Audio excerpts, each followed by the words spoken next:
All right, so I wasn't planning on covering this topic this week, but here we are. Today, I'll briefly be discussing l'Acadie or Acadia, and most of it is from this book, Les Nations savent-elles encore rêver, de Gérald Bouchard. So, this is just a quick outline. I'm not going to stop myself here. We'll start right away with a bit of history. Um, Acadie was founded by Pierre Dugas d'Amont in 1605. This was before Quebec City. So Acadie via Port-Royal was the first permanent settlement in North America. Quebec, on the other hand, was the first official settlement of Canada and was founded by Samuel de Champlain in 1608.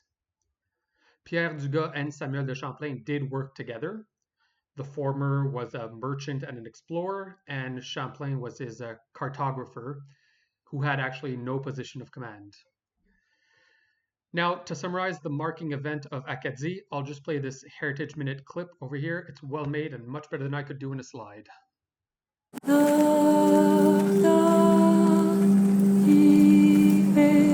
Our ancestors came here from France to build a better life. We lived here happily for generations. Until the British decided they wanted our land. The men were called to a meeting and then imprisoned. They demanded we swear an oath to their king and took everything, regardless. We were forced from Acadie, the only home we knew. Mais l'Acadie n'existera plus.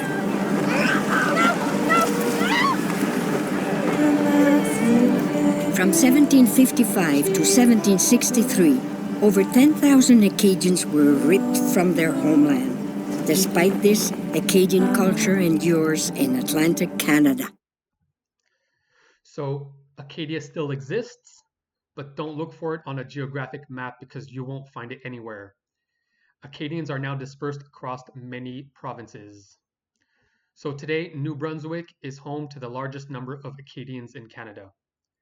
Also, during the deportation, also called the Great Upheaval, many Acadians ended up going to Louisiana, where there are over 800,000 Acadians there today. Louisiana Acadians have their own flag, which is pictured over here on this slide right there. And they're referred to as Cajun. You might know this word from the seasoning, a spice blend they made to flavor local game and fish, which combines French herbs with hot spices from Mexico and the Caribbeans. Acadia has few consensual symbols. There is Evangeline, the Acadian mother, described as virtuous, fertile, frugal, and devoted, and the motto, unity makes strength. Evangeline is a figure from the 1847 poem by American poet Henry Wadsworth Longfellow. It describes the engagement of a fictional Acadian girl named Evangeline Bellefontaine to her beloved Gabriel Lajeunesse, and their separation as the British deport the Acadians in the Great Upheaval of Acadia. Founding heroes, even the likes of Pierre Dugas and Samuel de Champlain, which were mentioned earlier, have remained secondary figures. There was also much controversy around which patron saint to choose and what anthem should be used. In the end, Saint Mary ended up as the patron saint of Acadia over Saint John the Baptist. In fact, the yellow star on the flag represents Mary. And as for the anthem, Ave Maris Stella was preferred over the French La Marseillaise. However, Ave Maris Stella was revised. The first and the last verses were kept in the original Latin out of respect for the original hymn, but the middle verses were now in French and referenced Acadia.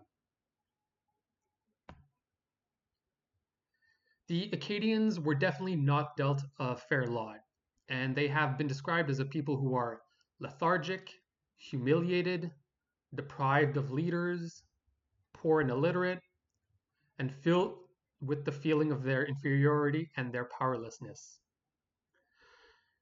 But despite this, internally, if this word is appropriate here, Acadians have referred to their culture as the inviolable Acadia and defined themselves as our principal quality is patience. The image of the other has always been threatening to Acadia. Obviously, there's the dominant majority English threat, but even Quebecers, though to a lesser extent, are perceived as imperialists and not very sympathetic to the Acadian cause. It must be emphasized that Acadia is distinct from Quebec. Bouchard, in his book, highlights, however, that it would have been advantageous for Quebec and Acadia to come together in a lot of cases in the past. And although Acadians have mentioned the lack of sensitivity and paternalism of several Quebec representatives towards the Acadians, an important figure for Acadia, Onésiphore Turgeon, was in fact from Quebec. So Onésiphore Turgeon was a politician born in Lévis, Quebec, who later moved to New Brunswick. He was elected to Parliament representing his New Brunswick riding from 1900 to 1922, and then he became a Canadian senator from 1922 until his death at the age of 95 in the year 1944. He's important to the Acadian story because he wrote his memoirs, A Tribute to the Acadian Race, which made known the qualities and lives of the Acadian people to a larger audience. Now, these are all interesting facts that I've been mentioning, but history is more than examining artifacts of the past. History is the raw material which roots distinct identities. And there are two important concepts we need to know for identity creation: guiding ideas and derived narratives. Guiding ideas are the historical events considered significant and which provides a framework to build an identity around. This is done via derived narratives, which is the reactualization of the past or of memory. It is the ability to reconstruct on familiar anchors and symbols by exposing them differently and drawing new meanings from them that allows identities to continue to exist.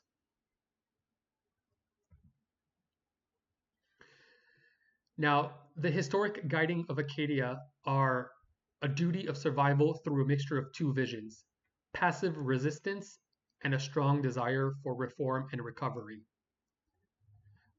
A passive resistance was first seen when they couldn't wage war on the English, and lives on today as they are mindful not to offend the English, even though they were responsible for their traumatic past.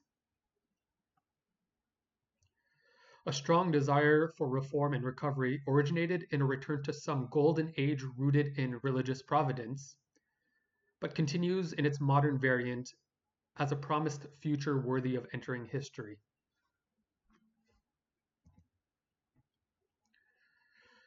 So despite what it may seem, there's a lot going for Acadia's renewal. It is a society binded by its fragility and its common threat, a tormented memory, its values associated with its heritage, and an anxiety about its future.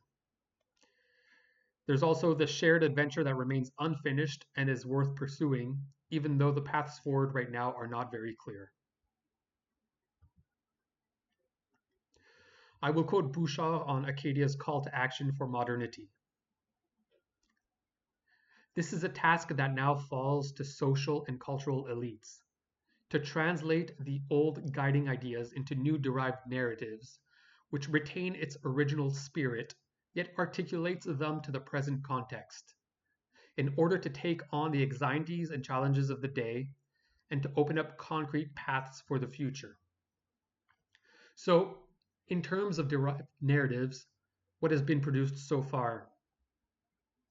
A challenge with Acadia is that the elites and the intellectuals are said to be exhausted, at least out of ideas that resonate with the people, and that their popular culture is stuck in a past image all the while adopting a pragmatism that brings them ever closer to the homogeneous state.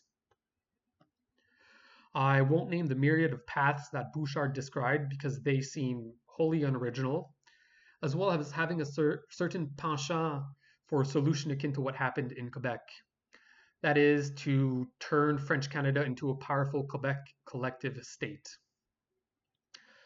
It is true that Acadia has unique challenges because they lack a state province and instead have a dispersed and ambiguous territory with no clear network or robust economic infrastructure, but their solutions may be different. So instead of referring to Bouchard on this, I will quote from the National Society of Acadia, which I think are onto something here.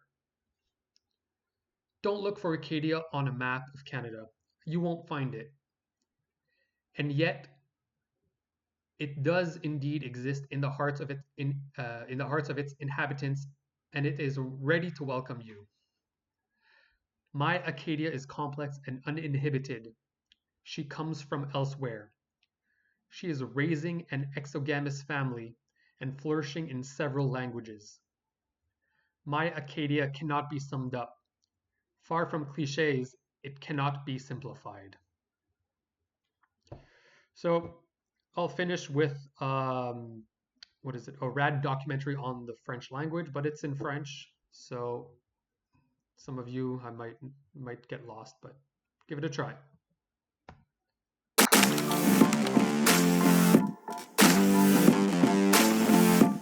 Chers francophones du Canada. Salut. Allô. Hey. What's up? À qui de droit? J'ai de choses à faire à dire. Il faut que je me confesse. Moi, ma francophonie, elle n'existe pas dans une roche. Elle bouge, elle est weird, elle est différente, elle est fluide. Sorry, faudra que tu deals avec la way que je parle.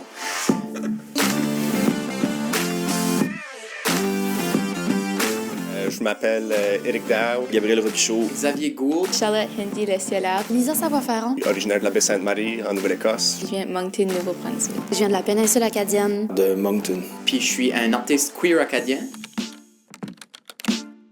Moi, j'ai grandi en parlant l'acadian à la maison. C'est comme une variété du français acadien qui est spécifique à ma région natale de la Baie-Sainte-Marie. Ben, le chiac, c'est vraiment un mélange de français, d'anglais, puis de vieux mots acadiens. Puis le chiac varie vraiment de région en région. Moi, mon chiac vient de Shediac. Yeah, moi je suis très fière de parler chiac. Non, je parle pas chiac, je viens de la péninsule acadienne. Je parle en français du matin au soir. Nous, on va moins avoir un peu d'anglicisme. Pourquoi j'ai pas d'accent? Je suis assez tanné de répondre à cette question-là. J'ai un accent comme tout le monde, un accent, ça finit de même. Dans les entrevues et pendant les tournées, on se fait poser beaucoup de questions par rapport à notre accent. Je dirais pas jusqu'à dire que ça me dérange, mais je dirais que ça sera le fun d'avoir d'autres questions. J'ai tellement de difficultés avec ces qualificatifs-là pour parler la langue, là, bon puis mauvais, là. J'ai jamais pensé, OK, peut-être que je vais perdre ma langue, comme je devrais plus parler en français. C'est quelque chose qui est souvent entendu ici, comme qu'il faudrait que tu parles comme le bon français. En utilisant cette expression-là, le bon français, si on suppose que tout autre français, c'est quoi, du mauvais français? Ça n'existe pas, le bon français, ça n'existe pas, le mauvais français. Le français, c'est une langue de niveau, tu sais, il y a plein de couches à une langue. Puis c'est justement le fait que cette langue-là a plein de couches qui la rendent vivante. Ben pour moi, si la personne peut me comprendre pourquoi c'est un débat. À un moment donné, j'étais à Montréal, j'arrêtais pas de dire « Ah, je suis right fier ». Puis là, la personne me disait que c'était pas la bonne façon d'user le mot. Puis j'étais comme « Ben, je care pas, moi, c'est même que j'use le mot ». Si tu m'as demandé « Ah, qu'est-ce que ça veut dire ?» Puis là, je te l'explique en bon français. Puis là, t'as compris. Si moi, je continue à utiliser « fier » pour dire « heureux », tu comprends. C'est pas un débat. À travers du système d'éducation, puis des médias, de la société en général, on nous inculque l'idée que le français acadien est inférieur au français standard. Mais il y en a qui vont dire qu'au Québec, ils parlent mieux qu'au Nouveau-Brunswick, ou que dans la péninsule, le monde parle mieux que dans le sud-est. Ou qui pensent peut-être de façon spontanée que tu es moins éduqué, moins intelligent, moins qualifié pour prendre la parole dans certains contextes. La sécurité linguistique, c'est quand tu perçois que ton français n'est pas au niveau que tu crois qu'il devrait être dans une situation donnée. J'ai pas pris la parole ou très, très peu pendant mes 3 années de bac que j'ai faites à Ottawa. Là je me trouve un peu vulnérable en disant ça comme ça, mais des fois, c'est juste en parlant avec des gens qui viennent de l'extérieur. Là, parce que malheureusement, il y a encore des puristes de la langue française du monde qui m'entendent parler ou qui entendent d'autres Acadiens parler, puis que tu sais que derrière leur tête, qu'ils sont en train de dire « Ouf, ils parlent mal ». Dis donc quelque chose en acadien. Ça, là, c'était la pire affaire au monde parce que j'étais mise devant un groupe. Fallait que je dise n'importe quoi, puis peu importe qu'est-ce que j'allais dire, c'était fait pour faire rire les autres. Oh, tu sais, en Acadie, votre accent est tellement cute. Quand quelqu'un me dit que mon français est cute, ça fait là vraiment diminutif. Comme si que, tu sais, c'est mignon, c'est petit, c'est inoffensif, mais c'est rien à prendre au sérieux. Là. La langue s'est rendue une des seules sources légitimes de discrimination dans la société. Je dis pas légitime en tant que justifié, mais on dirait que les gens se sentent libres de se permettre de faire des commentaires par rapport à la langue. Et je me suis déjà retrouvé dans une situation, on était, je pense, 16 ou 18, on nous avait posé la question, la langue c'est un choix ou un héritage? Puis tous ceux qui avaient grandi en milieu majoritaire ont dit que c'était un héritage.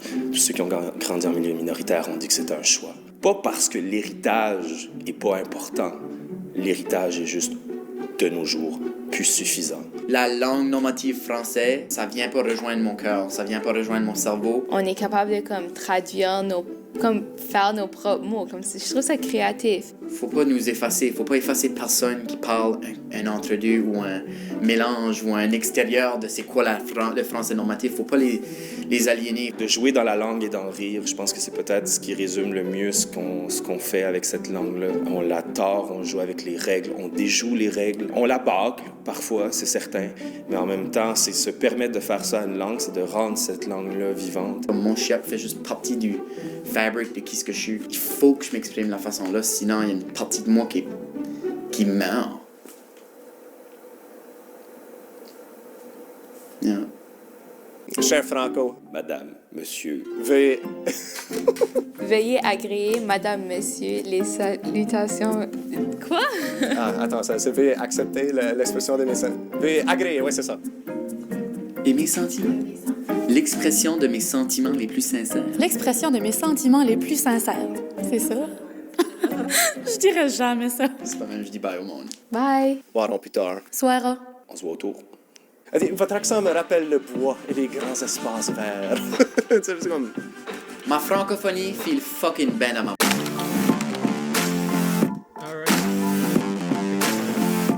Cher francophone du Canada. Salut. Allô? Hey. What's up? À qui? All right. Take care, all.